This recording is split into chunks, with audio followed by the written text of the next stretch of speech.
కేంద్ర బడ్జెట్ ప్రకటించే ముందు ఆర్థిక మంత్రి నిర్మలా సీతారామన్ ఆర్థిక సర్వే ప్రవేశపెట్టారు. అయితే ఈ ఆర్థిక సర్వే అంటే ఏమిటి? దీన్ని ఎందుకు ప్రవేశపెడతారు? ఈసారి సర్వేలోని ముఖ్యాంశాలేంటో ఇప్పుడు తెలుసుకుందాం.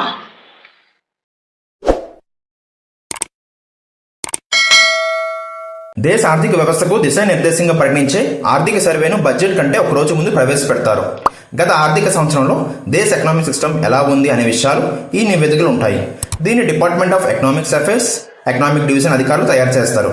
ఈ నివేదిక ద్వారా దేశ ఆర్థిక వ్యవస్థ తాజా పరిస్థితి ప్రభుత్వం అంచనా వేస్తుంది. మొత్తం ఏడాదిలో ఏ రంగంలో ఎంత ఆదాయం వచ్చింది, ఏ పథకాలు ఎలా అమలవుతున్నాయి అనే సమాచారం ఇందులో ఉంటుంది. జీడిపి గణాంకాలు, బడ్జెట్ లోటు, గత ఏడాది ద్రవ్య లోటు వివరాలు కూడా ఇందులో నమోదు చేస్తారు. ఈ నివేదిక ద్వారా దేశం ఎక్కడ లాభపడింది, ఎక్కడ నష్టపోయింది తెలుస్తుంది. దీని ద్వారా రాబోయే సవాళ్ళను ఎలా ఎదుర్కోవాలి అంచనా వేస్తారు.